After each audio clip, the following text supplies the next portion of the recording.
అయితే ఒకవేళ కొంతమందికి ఏమిటంటే గాయత్రి అమ్మవారికి సంబంధించిన స్తోత్రాలని ఆ సంధ్యాకాలంలో చదువుకోవాలి అని చెప్పి ఉంటుంది. అది కూడా ఉంది. గాయత్రి అమ్మవారికి సంబంధించి ఇప్పుడు సంధ్యావందనం ఉన్నటువంటి వాళ్ళు ఏం చేస్తారు అని అంటే గాయత్రి జపం చేస్తారు, గాయత్రి మంత్ర జపం ఇవన్నీ చేస్తారు.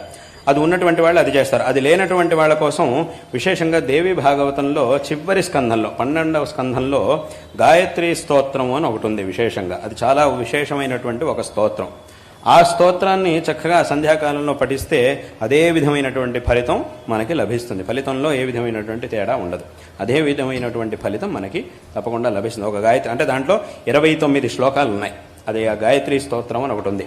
సామాన్యంగా దేవి భాగవతంలో చివరి స్కంధంలోనే గాయత్రి అమ్మవారి యొక్క ఉపాసన పద్ధతి చాలా పద్ధతికి సంబంధించిన చాలా అక్కడ సహస్రనామం, గాయత్రి సహస్రనామం కూడా అక్కడ చెప్పబడింది. కాబట్టి ఈ విధంగా అమ్మవారి యొక్క ఉపాసనకు సంబంధించిన చాలా విషయాలను అక్కడ చెప్పారు. అక్కడ ఉన్నటువంటి ఆ 29 శ్లోకాలు ఉండే గాయత్రి స్తోత్రాన్ని కనుక పఠిస్తే ఆ విశేషంగా గాయత్రి మంత్రాన్ని జపించినప్పుడు వచ్చేటటువంటి ఫలితం ఏదైతే ఉంటుందో అటువంటి ఫలితమే మనకి దానివల్ల కూడా తప్పకుండా లభిస్తుంది. కాబట్టి దాన్ని అందరూ కూడా చక్కగా పారాయణ చేయొచ్చు. ఆ స్తోత్రాన్ని ఎవరైనా కూడా పారాయణ చేయొచ్చు. అలాగే జగద్గురువులు ధర్మాచరణ గురించి చెప్పేటప్పుడు ముఖ్యంగా హిందువులకి గో సంరక్షణ అనేది చాలా ముఖ్యంగా ఉంటుంది, తప్పకుండా చేయాల్సింది. ఇప్పుడు నగరాల్లో పట్టణాల్లో ఉండే వాళ్ళకి వాళ్ళు ఇళ్లలో గోవులను పెట్టుకోలేరు, బహుశా గోశాల చుట్టుపక్కల దొరకక కూడా పోవచ్చు. విరాళాలు ఇవ్వడం కాకుండా పట్టణాల్లో ఉండే యువత గోసేవగా ఏమి చేయొచ్చు? అంటే గో సంరక్షణ అనేది ఒకట గోవుని మనం పెంచాలి, దానికి కావలసినటువంటి ఏర్పాటుని దానికి మనకు కావలసినటువంటి స్థలావకాశం ఏర్పాటు మన దగ్గర ఉంటే దానికి మనం ఏదైనా చెయ్యాలి. లేదు ఎవరైతే ఆ పని చేస్తున్నారో వాళ్ళకి సహకరించాలి. ఇది ఒకట మనం చెయ్యాలి, చేసేటటువంటి వాళ్ళకి సహకరించాలి. మనం చేయడం అనేది ఒక విషయం, లేదా ఇంకోళ్ళు ఎవరైనా చేసేవాళ్ళు ఉంటే వాళ్ళకి సహకరించడం. ఆ సహకరించడం అనేది విరాళాలు ఇవ్వడం అనేది మాత్రమే కాదు, అది రకరకాలుగా ఉంటుంది. ఏ రకంగా వాళ్ళకి కావాల్సింది ఏది ఉంటుందో అది ఇవ్వడం. విరాళాలు ఇవ్వడం అనేది కూడా ఇంకా అది కూడా చేయొచ్చు, అది చేయగలిగినటువంటి విషయం మంచిదే. అది కాకుండా ఇంకేమైనా వాళ్ళకి కావాల్సినటువంటి సహాయం ఇంకేదే రకంగా ఉంటే ఏదైనా ఉంటే అది మనం చేయొచ్చు. అదేవిధంగా ఇంకొకళ్ళకి ఈ పనిని చేయడానికి ఒక ప్రేరణని కలిగించడం. ముందు మనం గోవు యొక్క మహాత్మ్యాన్ని తెలుసుకొని ఇంకోళ్ళకు కూడా దాని యొక్క గొప్పతనం గురించి చెప్పి వాళ్ళు కూడా ఆ పని చేసేట్టుగా ప్రేరేపణ చేయడం. ఈ విధంగా గో సంరక్షణని అందరూ కూడా చెయ్యాలి.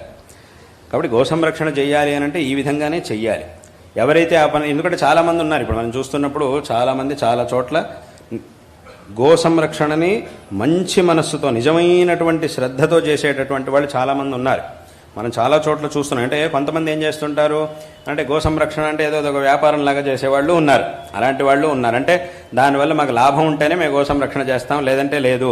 అంటే ఈ పాలిచ్చేటటువంటి గోవులు ఉంటాయి, వాటిని మాత్రమే పెట్టుకొని కొంతమంది గోశాలలు ఉంటాయి, కొన్ని వాళ్ళ ఉద్దేశం ఏమిటి అని అంటే కేవలం గో సంరక్షణ అనేది ఒక విషయం, అదే ముఖ్యంగా ఉండదు అలా. కానీ చాలా గోశాలలు ఎలా ఉన్నాయి అని అంటే మేమే చూస్తుంటాం, నేనే చాలా చోట్లకి వెళ్తూ ఉంటాం.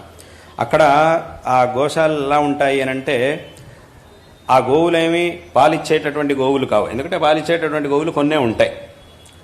కానీ మిగతా అన్ని గోవుల్ని కూడా అక్కడ అక్కడ సంరక్షణ చేస్తూ చాలా కష్టపడి వాటన్నింటినీ కూడా తీసుకొచ్చి వాటన్నింటినీ గోశాలలో పెట్టి వాటన్నింటినీ కూడా చక్కగా సంరక్షించేటటువంటి వాళ్ళు చాలామంది ఉన్నారు. చాలా చోట్ల అలాంటి గోశాలలు ఉన్నాయి, చాలా చోట్ల ఉన్నాయి.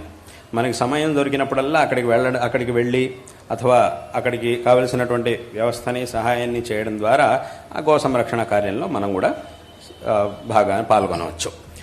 అదేవిధంగా ఇంకొక విషయం, ఇప్పుడు ఏదైనా పుట్టినరోజు వచ్చింది, మన పుట్టినరోజు వచ్చింది, అప్పుడు మనం ఏం చేయాలి? ఊరికే అనవసరమైనటువంటి వాటి కోసం డబ్బుల్ని ఖర్చు పెట్టకూడదు. అనవసరం వాటి వల్ల ఏం ఉపయోగం లేదు. ఆ క్షణకాలం ఏదో సంతోషంగా అనిపించవచ్చు. దానికంటే ఏదో మన పుట్టినరోజు వచ్చినప్పుడు ఏదైనా ఒక గోశాలకు వెళ్ళి అక్కడ ఏదైనా గోసేవ చేసి వస్తే, అథవా ఎవరికైనా కష్టాల్లో ఉండేటటువంటి వాళ్ళకి ఏదైనా సహాయం చేస్తే అప్పుడు దానివల్ల మనకి పుణ్యము కలుగుతుంది. ఇటువంటి ఒక విశేషమైన సందర్భంలో ఇంకో వాళ్ళకి మనం సహాయం చేసిన వాళ్ళము అవుతాం. మనకి పుణ్యం లభిస్తుంది, ఇంకోళ్ళకి మనం సహాయం కూడా చేసినటువంటి వాళ్ళం అవుతాం. కాబట్టి ఊరికి అనవసరమైనటువంటి విషయాల కోసం ఏదో డబ్బులు ఖర్చు పెట్టడం కంటే ఇట్లా పుట్టినరోజు ఏదైనా ఒక విశేష సందర్భం వచ్చినప్పుడు ఇలాంటి సందర్భాల్లో గోవులకు కావాల్సినటువంటిది ఏదైనా ఏర్పాటు చేస్తే అది ఈ విధంగా గోవు సేవ